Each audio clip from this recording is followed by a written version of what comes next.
Aibowan, Wanakkam, Assalam Walaikum, and good day to everyone tuning in.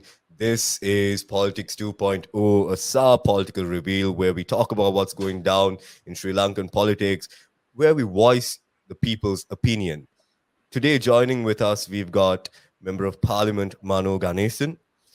So, MP Mano Ganeshan is a Sri Lankan trade unionist, a politician, and government minister. He is the leader of the Democratic People's Front and Tamil Progressive Alliance, and he's also a member of the United National Front for Good Governance. Good day to you, Mr. Ganesan. Good day, good day, good day, good day, good day. Good day to you, Politics 2.0, and everybody over there. Yeah. Thank you. So, the first question I want to ask you is that everyone is Hi, going through a just a tough moment. time. Before you go into, can I update some things? I mean, you gave me Yes, introduction. Thank you very yes. much for that. But I am no more part of the United National Front, but that is Hmm. not existing right now. Second Okay. thing is you call me minister. I am no more a minister. Yeah, I'm a former minister. former minister. Now So opposition sorry MP. about Yeah. that. Just fine, Okay. fine, fine. Former Minister Mano Ganesan and the United National Front does not exist anymore. But Mr. Ganesan is still active in the political scene here in Sri Lanka, and he is giving the people's opinion out there. So, Mr. Ganesan, one of the things I wanted to talk to you about today was the electricity tariffs increase here in Sri Lanka. So the electricity tariffs have been increased by 75%, and people here in Sri Lanka are suffering from it, especially given the economic crisis and everything. So, Mr. Ganesan, what do you think about this increase in electricity tariffs? How has it affected Yes, the it doesn't surprise me people? because it was almost coming and it has come now.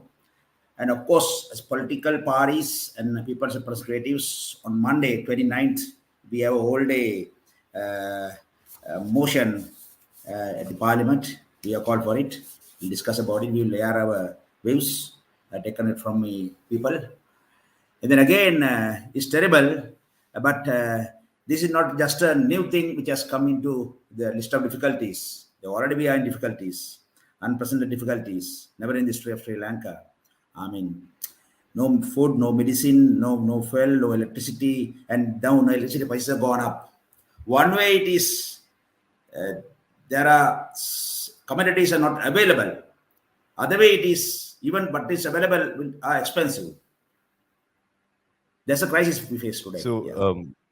Mr. Manoganeshan, do you think that the increase is going to help us with the economic crisis? The increasing tariffs, do you think it will Obviously, help us? it is heightening the crisis. And being a Colombo district MP, the most sufferers are the urban poor in my district, in Colombo Yes. city, urban poor. Of course, I don't say that the rural countrymen, women are well off, but they are suffering too.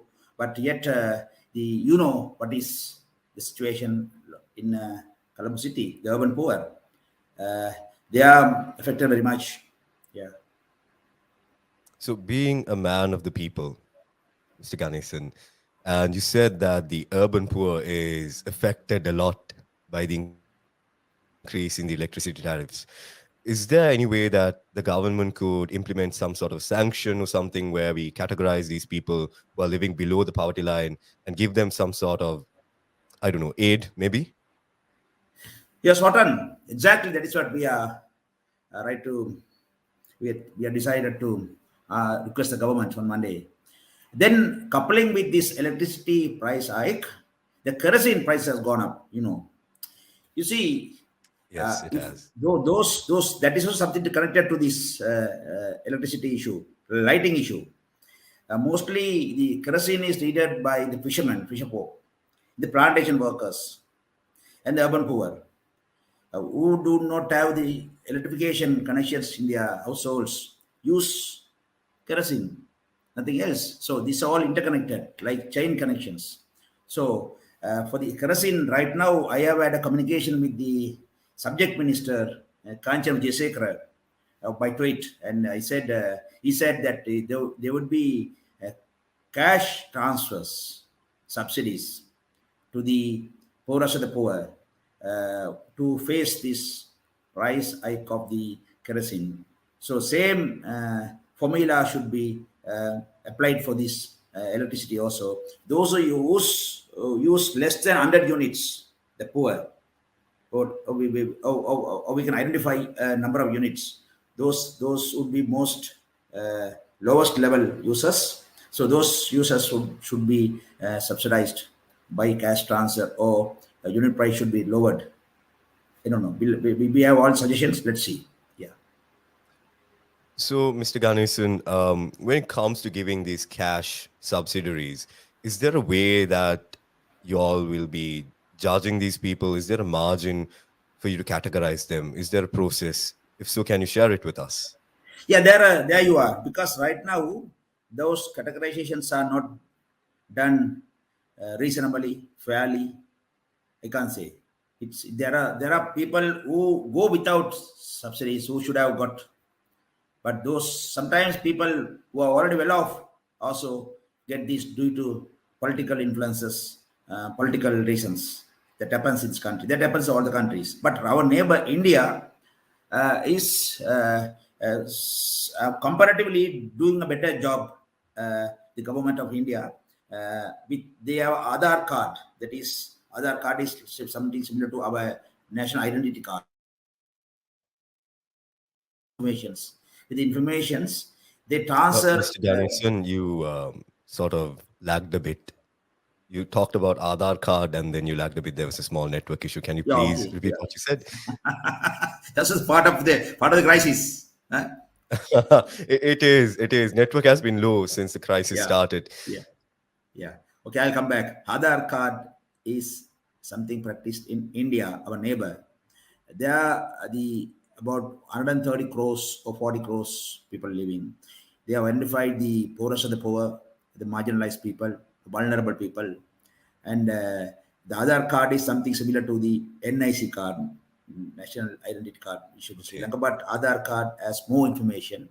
It all computerized, the information is centralized. So the malpractices, the chances for malpractices are less than but is our conditions here. Therefore, you must do something like that. And then the because one thing is supporting the needy, supporting the marginalized, supporting the vulnerable people. Other thing is the making sure that those very people, very segment receive these subsidies. Otherwise, the purpose will be lost. You're correct. Your question is very correct. But we will take care of all these things. And we will have to discuss with the people. And the Minister Kanchana Vijayasekar said is subject minister for the fuel. But the distribution of the subsidies would be done through the finance ministry. That is under the honorable President Ranil Wickremesinghe. So he will be submitting the budget, interim budget, from Tuesday to Friday. So we, a lot of us, take this issue with him directly. I think the interim budget is scheduled to be discussed in the upcoming week. Yes, from Tuesday. In the upcoming, Generally, the yes. Parliament meets from Tuesday to Friday, 4 days. This time we got it Yes. Monday also a working day for this electricity discussion, and from Tuesday to Friday, or 4 days, would be the budget discussion debate. So, Mr. Ganesan, coming back to the whole Aadhaar card thing, we have instilled a QR system for distributing fuel here in Sri Lanka.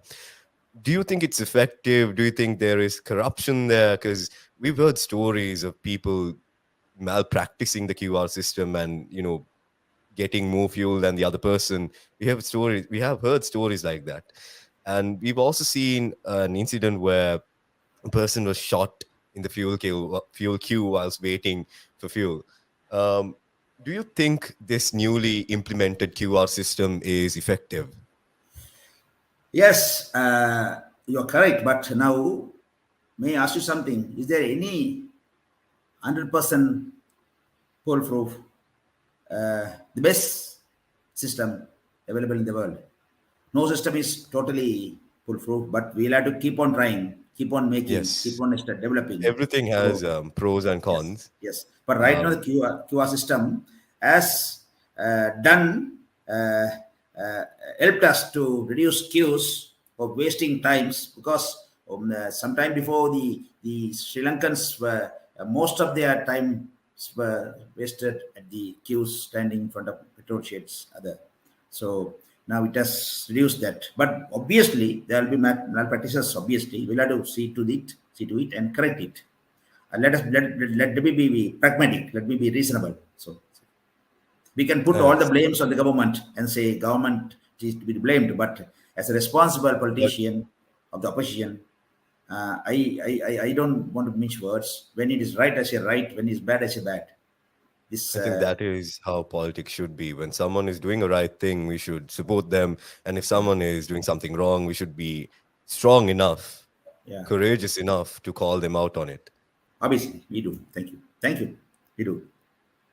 Also, Mr. Ganesan, another question that comes into mind when it comes to the QR system is that, as you said, urban poor people, that margin of people, they might not have access to smart devices or access to technology or anything at all, especially people in the rural areas.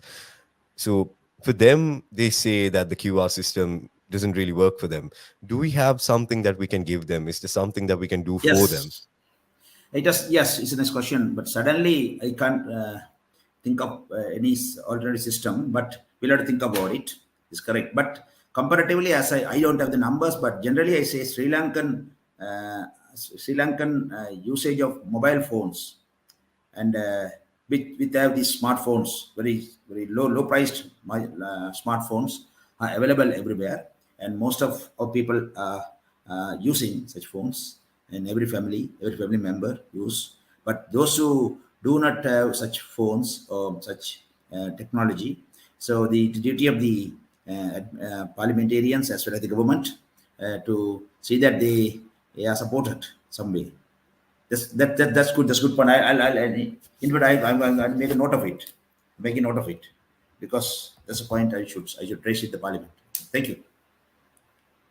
So in the future, we be able to expect the government helping these people out with technology?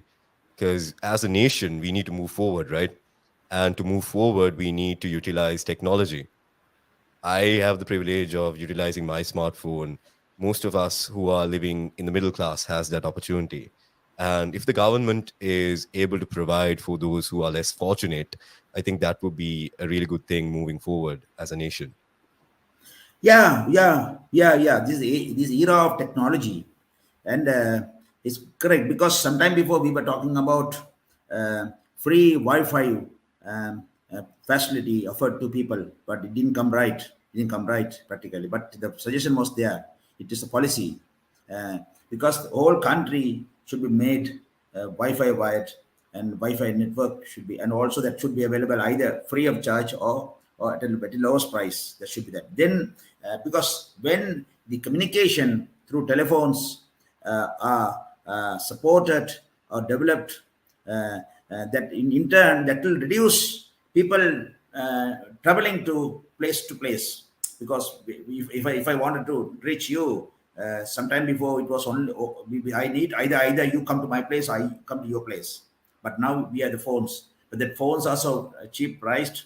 A unit price is cheap. 1 unit speaking time will be, if it is cheap, low price, and also if it is Wi-Fi free, is available at a lower price or free charge, it will help us. So these are interconnected. So that will all. So when you travel less, the fuel usage also goes down, and the traffic congestion also comes down. So those are all interconnected. So we will have to think about it in a new light, to that will suit the new generation, new thinkings. So, Mr. Ganesan, thank you for answering that question. So, Mr. Ganesan states that if we are to implement new technology, we could, cut down the cost of fuel, the usage of fuel, and everything. And this is Politics 2.0, where we discuss all the nitty-gritty details about Sri Lankan politics. We will be right back after a short break.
right, and welcome back to Politics 2.0, a SAR political reveal. And joining with us today, we have MP Mano Ganeshan.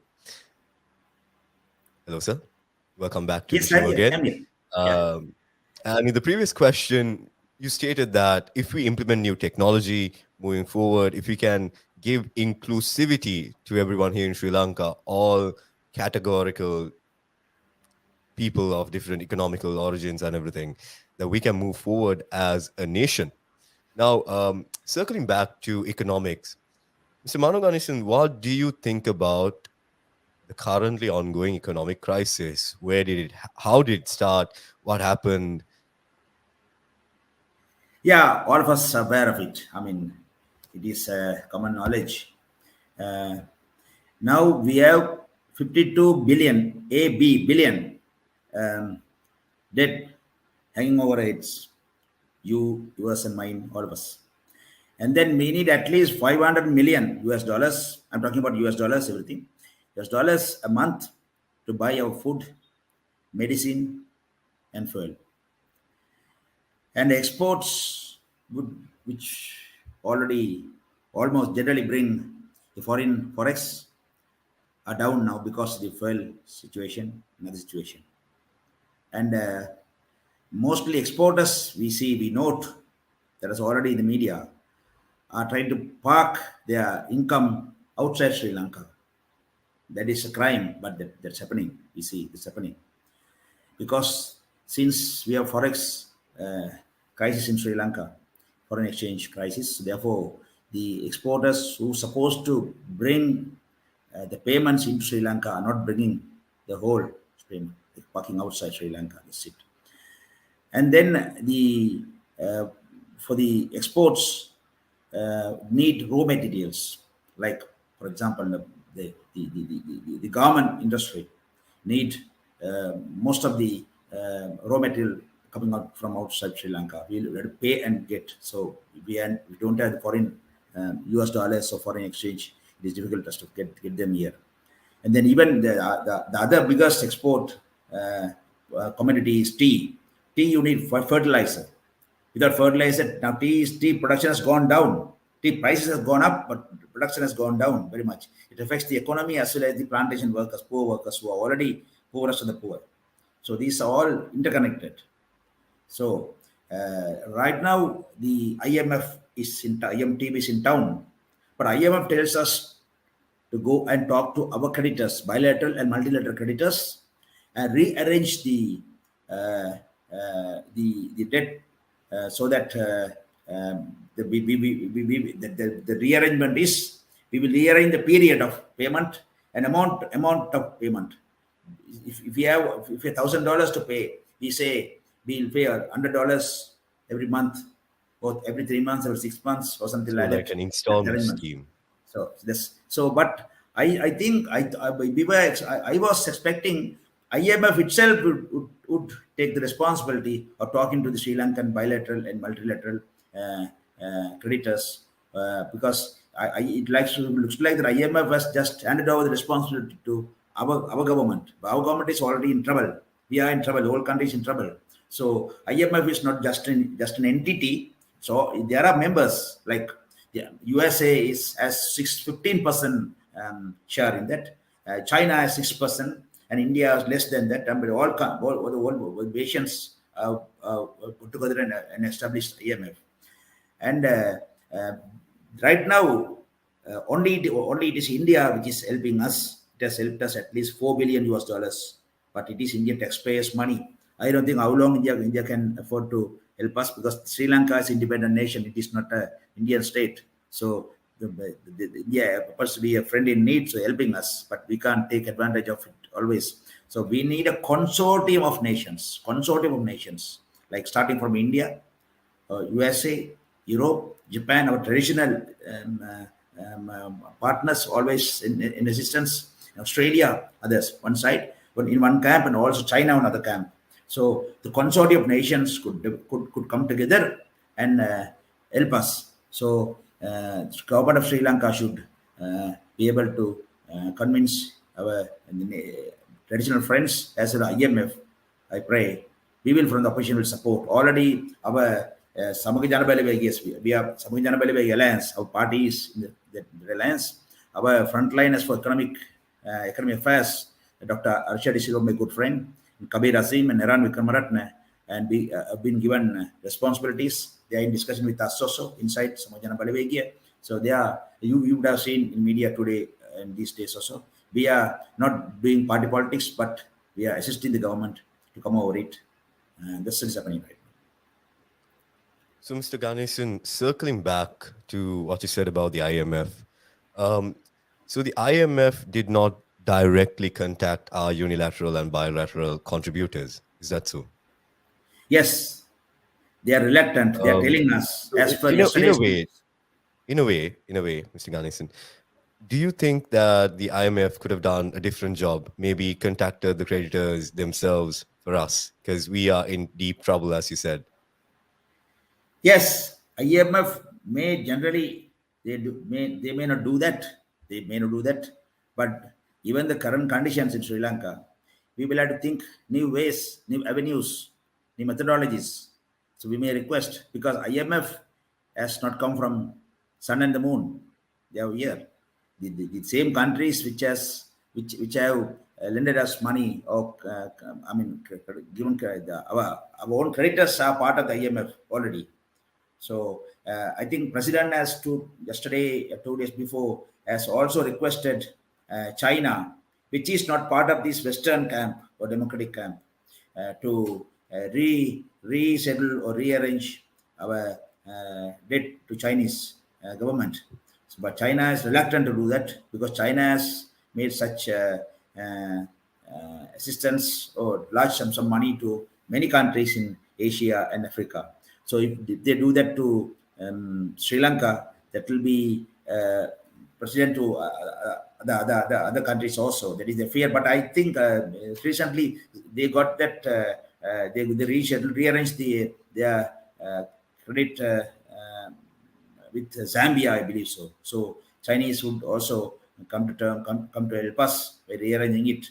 Once we arrange only, because what is we are going to get from IMF is bridge finance, which could, because we have a large, great, unimaginable debt, that is 52 billion US dollars hanging over heads, and then we need 500 million a month at least minimum to run the country, to feed the people, the medicine, all those things. So this 500 million is not nothing to do with the 52 billion dollar. I mean that's something that for that only we need support from the IMF to that. Mr. Mano Ganesan, so with the support of the IMF from in the near future, how long do you think it would take in the number of years for Sri Lanka to become stable again? 5 to Hopefully, 10 years, 5 to 10 obviously. years. And To be, within those years, Mr. Mano Ganesan, what can we do as a nation? What can we do as citizens of the country to help improve the situation? yes, we will have to come together as a nation, as Sri Lankans, beyond ethnic, religious, linguistic divisions on one side and political divisions on the other side. We'll have to think as Sri Lankans as a nation and look at address issues. And we should be ready to make sacrifices. But the right now, I have recently made a suggestion to the government that one way we are going behind IMF and America and India, all the friends to support us, fine, that should happen. While that is happening, we must also think about the Sri Lankan expatriates living all over the world. The Sri Lankan diaspora living all over the world. But when we say or use the word diaspora, we immediately connect it to the politics and think it is only about Tamil diaspora. It's not only Tamil diaspora. Sri Lankan expatriates there are Sri Lankan Tamils, Sri Lankan Sinhalese, Sri Lankan Muslims, all together. At least 2.5 million Sri Lankans living outside the country. They live in America, live in Toronto, Canada, or America, or Europe, Australia, Japan, New Zealand, everywhere. So that's Sri Lankans. The motherland is Sri Lanka. So we must reach them. We must reach them. That's my idea. I offered to the president. I propose to speak to him next week on this. I am ready to go and talk to them on behalf of the country, not behalf of the government, but behalf of the country. I'm an opposition politician. So they are doing the hard work and intelligence, and they are most of them are doing good. They can help us, but they have conditions. The Tamil and Muslim Sri Lankans who are gone out of the country are due to the bad ethnic practices, equality practices in Sri Lanka in past. So we can't keep ever blaming blame game now. Game now. So we'll have to give them assurances that Sri Lanka is changing right now. We respect the diversity. It is not just a single Buddhist country. It's a single Tamil Muslim country. Buddhist, Hindu, Islam, Catholic country. It's a multi-ethnicity, multinationals, diversity is celebrated. That assurance should be given to them. The mostly Sinhalese friends who live outside the country are very keen, worry about, provided they help us the money, whether it is US dollars or sterling pounds or Canadian dollars or whatever is then done. Those should not end up in the pockets of the corrupted politicians. They need able, credible politicians taking charge of the fiscal administration and policy development here in this country. So that's the condition. These conditions be met by the government. So the message is given. I'll prepare to go and talk to people, all the organizations.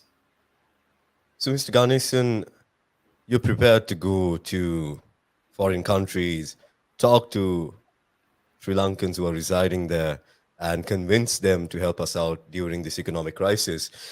Mr. Ganesan, when it comes to finances, transparency is a big thing. So, the best way for me to describe it is if we take a company or an organization, whatever financial investment or expense or income they have, everything is documented and transparency is maintained. So let's say that the government is able to get money down from the IMF and this whole plan you have of contacting Sri Lankans who are living abroad, diaspora Sri Lankans. How are we going to maintain that transparency when it comes to finances? How are we going to make sure that transparency is maintained? That's a great question. Because transparency is the word. Transparency. Vinimidabhavaya, Velipadaitanmai, we say in all three languages. So that's very important. Because lack of transparency helps corrupt practices. If you take Sri Lankan occurrences in the past, the transparency was not there. Now it is no time because people have revolted. People have come to the streets. Now people have come out of the party lines. People have coming out of the ethnic lines. People are coming out of the other lines. So they are against corruption and wastage, bad management. How a company or let us say a state, a government fail? By three ways. One is corruption. I mean, talking about the fiscal department. I mean, for financial uh, corruption. Second is the bad management, wrong management. Third is wastage. These three had occurred. The out of these 52 billion US dollars, 90%, with all the responsibility I'm telling you, 90% are due to these three practices: corruption, wastage, and bad management. So we'll have to take this away. So when you have transparency, that's what you call it, transparency.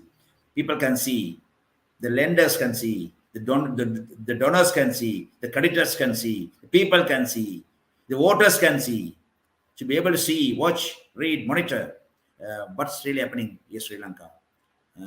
So they are hard-earned money. The taxpayers, our taxpayers can see our money with our taxes are going to the right hands and used for the country. And I spoke of Sri Lankan diaspora outside, the Sinhalese, Tamils, Muslims, the diaspora expatriates. When they send money here, they also should know that money is spent only for the benefit of a country or help the country to come out of the crisis, not to help the corrupt politicians.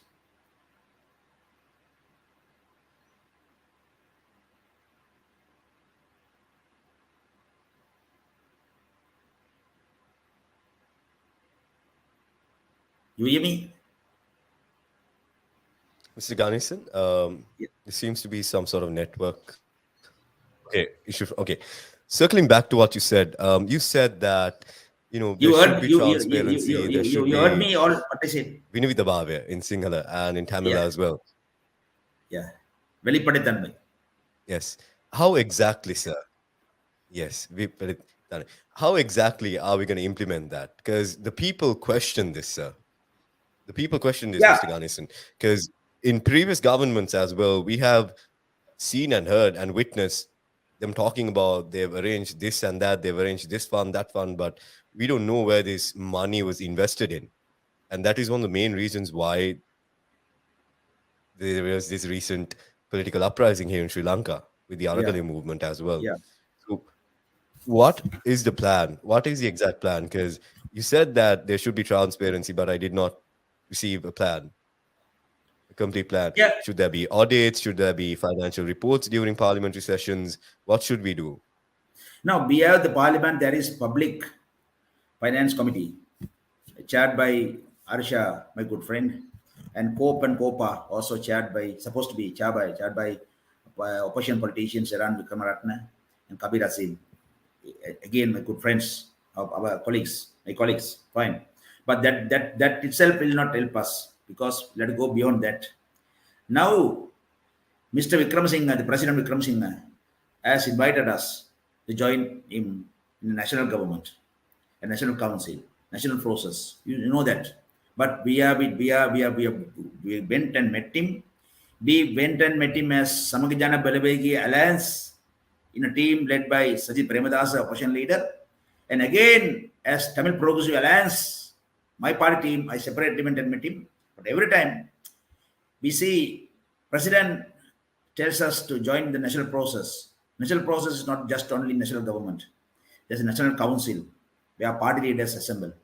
National government is the ministerial portfolios and the parliamentary committees in which the right now I say COPA, COPE and the Public Finance Committee. And then People's Council, Mahajana Sabha, that's bringing the civil society or the protesters, Argala movement all together. So these are the four mechanisms, entities. He told us, fine, we are not very in a keen or hurry to go and join the government, take portfolios. For me, I'm talking about myself. I'm not very keen and I would run to take ministerial portfolios and settle down. No, because we wanted to see how from opposition we can help us, how we can take collective decisions. That is very important. That's very important.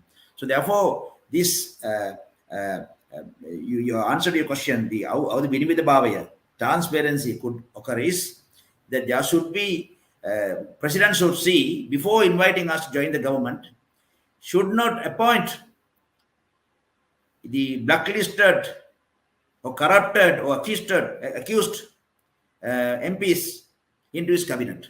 That's the first condition. Because when they are around us in the cabinet, nobody's going to trust us, nobody's going to believe us. Even our own expatriates will not send us money. You see, I don't want to name, let me be fair, I don't want to name any MPs, but right now the president has been elected by within the parliament, from within the parliament. That is the law. I respect. Now he's the president. But the outside mindset of the people is not reflected in the parliament. That we know. The President Gotabaya Rajapaksa has lost his mandate and gone out of the country. Similarly, Gotabaya Rajapaksa's party, SLPP, has also lost its mandate, which is got obtained in 2019 and 2020. That's anybody's guess. Anybody's guess. There is no arithmetic data I can produce to you, but that's the ground conditions, you know. But unless and until we go for next election, new election, and obtain new people's mandate is going to remain. That's what President Vikram Singh got 134 votes. Our candidate Dada Salapur got about 88 votes. But then by law, when the president goes away from his office in halfway through, the parliament only elects the new president. That is the law. So we respect it. Now, President Vikram Singh is the president. I respect. We can't challenge that. That's fine. But he is a president politically, not without a mandate. He can seek a fresh mandate later. Next, end of 23, that's time he can call for the president's election and seek election. Fine. But until then, it's going to be interim election. No, I'm coming to your question. So until then, the SLPP is the majority party in the parliament. So that party could influence or request or demand or pressurize President Vikram Singh to appoint their own members in the cabinet. So I have a request to President Mahinda Rajapaksa, who is the leader of the SLPP. I say, President Mahinda Rajapaksa, I have large number of political differences. Beyond that, I respect him. He has a colorful success stories, and failures also. But I have no such admiration for his brothers, other two brothers. Those brothers are not Rajapaksa, they are American Rajapaksas. Basil Rajapaksa and Gotabaya Rajapaksa, both American Rajapaksas. The chosen fatherland is America. So I request President Mahinda Rajapaksa to request them to go low profile, be out of politics until they go back to their fatherland. Because Mahinda Rajapaksa is a seasoned politician. I'm not even referring to normal Rajapaksa. He's from a new generation. But these other two Rajapaksas have failures. They failed the country also. So similarly, I request Mahinda Rajapaksa, the leader of the opposition, leader of the SLPP, to not. You have appointed Ranil Vikram Singh as the president through your SLPP votes. They say you have trust. Openly you have said. I read yesterday also. He's in a media interview. He said he trust Mahinda Ranil Vikram Singh. Then allow him to act independently.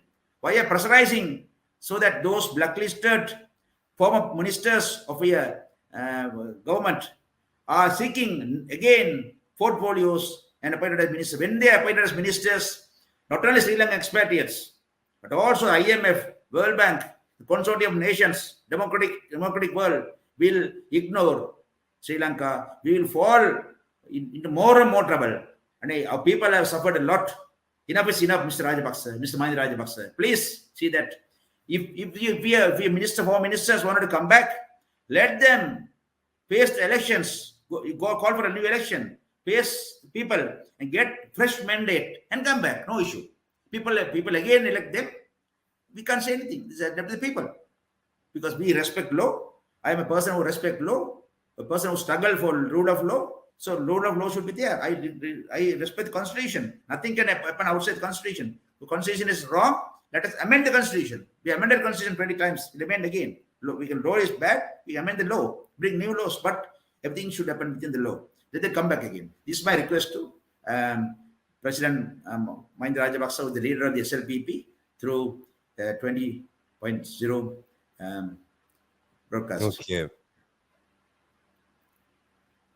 Mr. Ganeshan states that former President Mahinda Rajapaksa should not intervene with the current government's ruling capabilities and that he should not interfere with President Ranil Wickremesinghe's decisions and cabinet. So we will be right back after a short break. This is Politics 2.0 with your host, Kai Parker.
All right, and we are back with Politics 2.0, a SAR Political Reveal. Today, our guest is MP Mano Ganeshan. Good day to you again, sir. Pleasure having you on the show. And you said a rather interesting statement that is, former President Mahinda Rajapaksa should not intervene with the current government's decisions.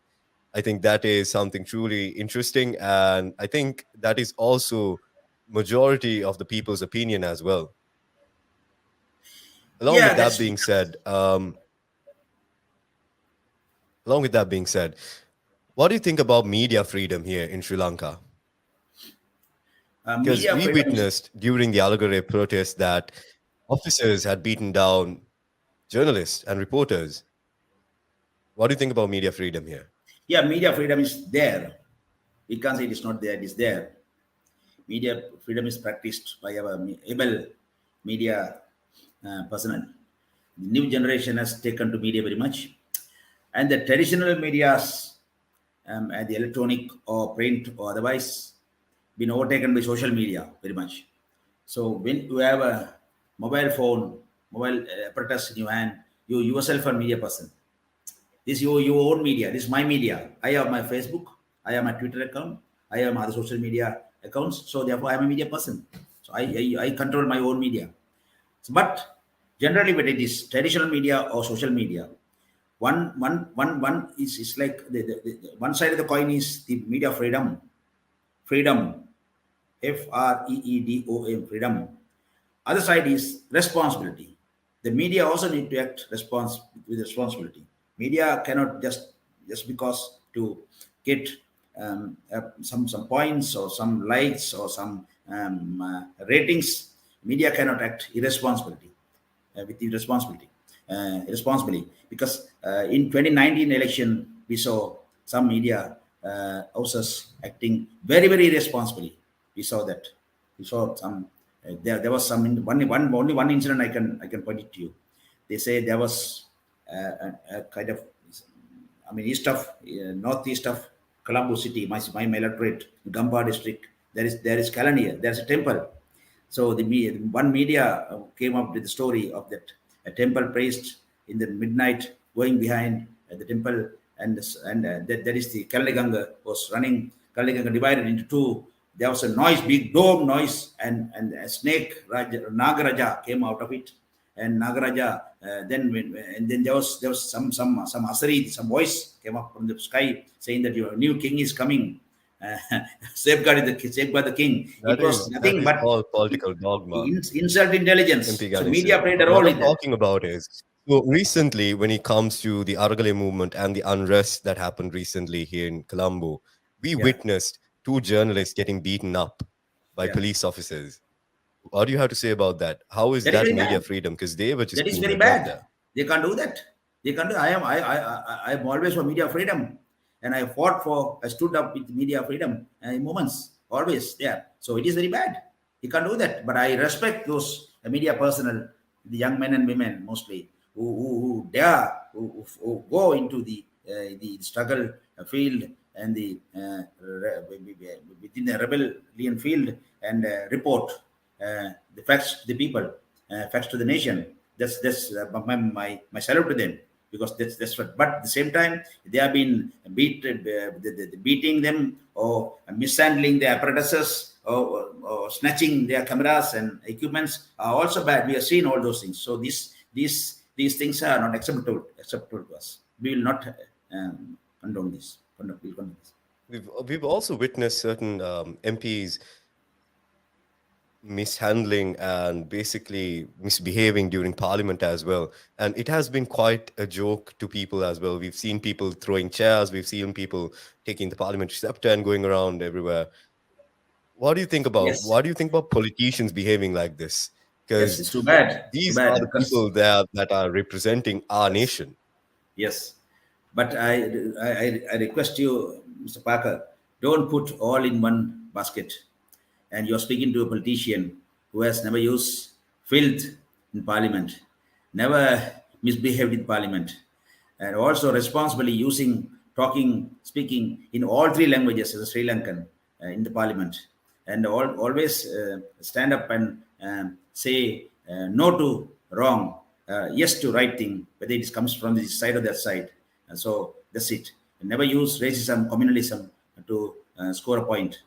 But not only me, there are a number of such uh, uh, politicians, MPs in the parliament. But unfortunately, very few of them are right. You are correct. You are correct. The whole nation saw them through taking up the speaker's chair and throwing it down, and the parliamentary privileges book is like Bible or Quran or Bhagavad Gita or Dhammapada. That is parliament.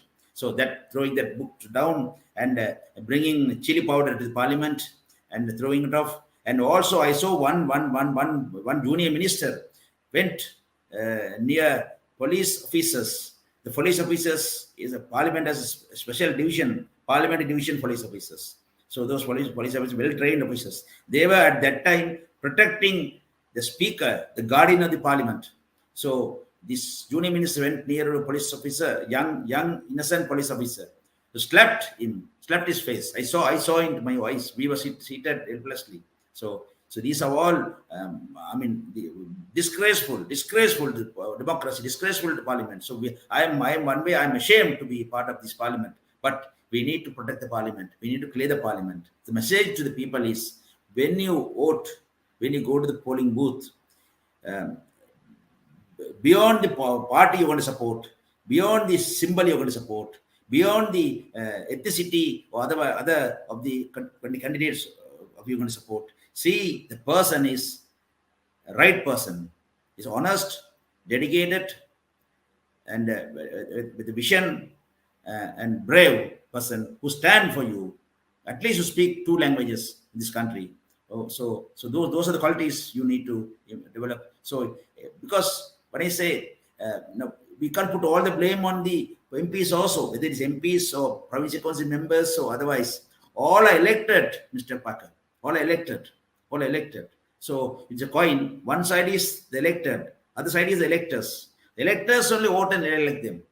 So you see, now we need to have education for electors also, because when elected MPs misbehave, next election you don't vote them, they go away. But if electors are So, not educated MP well, Ganesan, they will elect same set of people. we are as a nation a representative democracy, right? So we elect those who represent us. So Yeah. according to you, I think majority of us also believe that we should elect the right people. Yeah. And everyone has their ups and downs, right, Mr. Ganesan? So as I recall, there was an incident back in 2019 where Ataullah called you and your community a Tamil phrase called Tota Carton. Yes. What happened that day? What was that incident? Yeah. Because it was Basically, I there on must the say that. news, even I saw it. Yeah. Yeah. Tawala is a good friend of mine. Still, we are in talking terms. We are friends together. We forgot that incident at this very time, very away itself. But I had to react that way because it was a public forum, and he used that word. Maybe unknowingly, unintentionally, must have used that. I kept on telling him. If you go through that video, you will see. I kept on telling him, Mr. Satawala, please take back. Babas vangunga. Babas karo. I said, take back the word. I told him to take it back at least 5 or 6 times. But he kept on repeating, saying the same word. So that was giving a wrong signal, wrong message to the millions of people, viewers watching at the very time, or the people who will watch later through online later. So if I had not reacted to that terminology, the terminology which we feel it should not be used. Maybe in private discussions anybody can use, in the public forum should not use. So I had to react. So all So what I MP do is, Ganesan, is it a racial slur? Is it something that is yes, it is kind of for our racial. viewers who do not understand the language Tamil Yes. very much? You know, Is it a when you racial slur? Is it translate something like that that? terminology, it looks like a farmer person who do farm. But sometimes some terminologies, even terminologies for our single brethren or Muslim brethren, there are certain terminologies used against them. If you take only the terminologies, they sound very normal, very normal, very normal. But the context they are used, you see the context, they are not It's normal, very they are abusive. derogatory and it's very So we racial understood. and I'm a person who always a balanced person, but I had to act that way so that that message goes to the people that this terminology should not be used again ever. That's fine. That's over. Then we are friends. That's fine. okay, that's good. So this might be the final question for the day, Mr. Ganesan. Do you think that the Aragale movement won, Yeah. given the recent political advancements and everything? Do you think the people's message is put out? Yeah, one, obviously one. Now people came onto the streets. I mean, golf is green or the area, the location was only symbolic. But the whole country boiled. People came out of come to the streets. So the Aragalaya is not only restricted to golf face location, but a symbol that around the president secretariat, but the whole country came on the street because they went out of food or medicine, fuel, all essentials and electricity. But later people started thinking of why it happened because the corrupt politicians politicians who mismanage our economy, wastages, nepotism, all those things came up. So people fought against one Rajapaksa family, and the elected president was sent out of the country just because of Aragalia. And his brother, the prime minister, the former president Mahinda Rajapaksa, stepped down because of Aragalia. His own cabinet, other brothers who were in the cabinet, were stepped down, cabinet was dissolved due to Aragalia. And another brother was a finance minister, Mr. Vijay Rajapaksa, who left the parliament, who went out of the parliament. He's due to Aragalaya. So Aragalaya won definitely. The first phase is over. The second phase is yet to continue. But I always believe differentiate Aragalaya from violence. The people who set fire to the houses, residences of the MPs and ministers are unacceptable. I don't accept that because as a Sri Lankan Tamil, we have gone through this burning down houses and properties in 83, 77 racial riots. Maybe you are too young, but it happened to us. We have faced this. We have gone through this. So I don't want that to happen to anybody.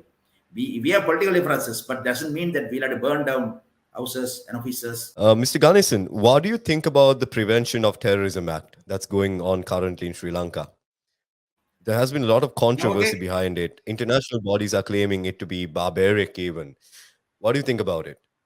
pardon? Tell me again. I didn't listen to you. The Prevention of Terrorism Act that our Yes, newly appointed president has implemented, it sparks a lot of yeah, controversy in the international political movement as well. yes, Some are claiming yes, it to be even barbaric. What do you think about it? yes. We have been history of opposing the PTA, Prevention of Terrorism Act, for the very beginning. It came into the law books 1978, 1984. Now it is 44 years. This 45th year, 44th year.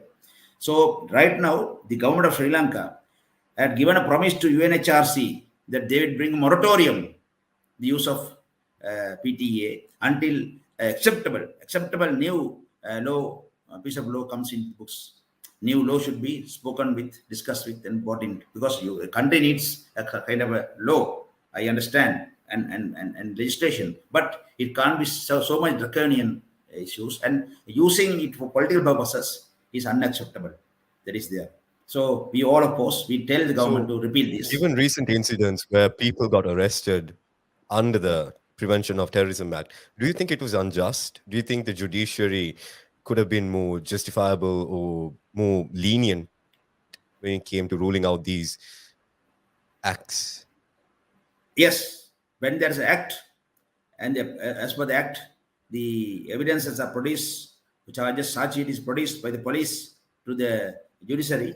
Judiciary basically normally act on that only. So it is the duty of the rulers, government, as per the promises to international community, because the promises only brought back the cancelled GSP plus facility to us that helped our exporters to gain foreign forex revenue. So now those are all at danger. We met President Vikram Singh a couple of days before. We told this to his face directly. We have told him. He knows. We need not tell him. He knows. But I don't know why he does. Whether he's doing it on his own or is he under pressure from the SLPP. I don't know. But anyway, as the president, he should take responsibility. He stop doing it because this PTA is not new to us. The Tamil community, we have seen this. Muslim community has seen this.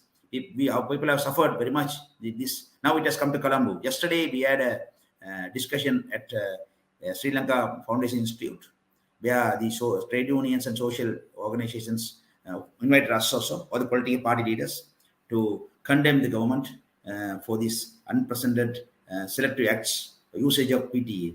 So there I spoke. I told this. We have seen this for last 44 years. It has happened in Jaffna, it has happened in Kalmuni, it has happened in Betiklo, it has happened in Aurelia. Now it has come to Colombo. So when our people suffered, no, there was nobody. But at least now we all get together. So please see, let us make it, face it as Sri Lankans, not as ethnic basis, but Sri Lankans, and say no to this PTA. And see that the reasons for the Aragalaya, the political reasons for Aragalaya should be addressed. Why Aragalaya came up? Aragalaya has a political reason behind it. The root cause. Unless and until you address the root cause, Aragalaya will come again and again. The so-called national issue, the Tamil problem. As also, just because they use for PTA for 44 years, it has not died down. It is there in democratic form. So you must address the root cause of the national question that has happened. So that people, our people should think. Sinhalese, Tamils, Muslims, all as Sri Lanka should think and address the root causes. That's what they answer. But PTA should go. All right, that is MP Ganeshan's opinion about the PTA. And he says that it should go away because it is detrimental what it's doing. It is, in a way, it's also kind of racist as well about the origin of it, and it threatens the minorities back then, and it is threatening the majority of the people who are standing up for their rights. MP Ganesan, I think we are at the end of our show. Do you have any final remarks that you want to make? Do you have anything that you want to say? Do you have a message that you Um, want to give out to our listeners, viewers, and everyone tuning into us? no, it was a very interesting, very productive discussion we had. It is not just an interview, but it was something like a discussion. Politics 2.1 is doing great service because these we need to have discussions, intelligent discussions, healthy discussions everywhere, so that our level of democracy would improve, level of media freedom would improve, so the country would improve. So we had a crisis. I must tell you one thing, last thing. It's too bad we are in a crisis. But on the other hand, the crisis is an opportunity. Let us think that way to bring a change. You need crisis for a change. Unless the crisis, you don't see a change. For a crisis, you need a crisis will end up with a change. Now I'm as an optimist who are Sri Lankan who love my country. Always see the end of the tunnel. I see some light. There's a change light. Change light should answer not only the food crisis or medical crisis or other crisis, but also our social, national, ethnic, other crises. And we, one shot, we'll finish up everything and move forward as a developed nation. Thank you very much. Thank you, MP Ganesan. I think the discussion was very productive, and I think our audience got enlightened on a lot of matters. So, before we wrap up, I'd like to take this moment to request our audience and yourself, MP Ganesan, to subscribe to Relax Radio. And I would also love it if you could request our audience to subscribe to us, to like our channel, and everything. Yes, I should say. I just now I subscribed right now, and I request our fellow countrymen, women, and the listeners to subscribe because this is what we need at the time. We had a crisis. To come out of the crisis, we need more and more discussions, people discussions, just to elect 225 to a parliament and just forget about everything for 5 years. We won't do. That is why we are here now. While we elect them, let them do the job, but keep on monitoring them. To monitor them, you need discussions, more and more discussions. This politics is very important. Politics is not just restricted to MPs or politicians. When you go and vote, you are a politician. When you're making a vote, you're a politician. Everybody should vote. So that's there where democracy begins. So please subscribe to Politics 2.1 Relax Radio. I enjoyed 2.0, it. Thank you 2.0. very much, Parker. Thank you very much, Mr. Ganesan. I had a very fruitful discussion with you, and I hope that you will be a part of our show again. Good luck with everything, and I hope that you are able to bring in the foreign aid that you promised us, and hopefully everything will turn out for the better here in Sri Lanka. Thank you for joining in. This is Politics Thank 2.0 you. with Bye your bye. host, Kai Parker. Again, with us on the next week for another SAR Pod reveal.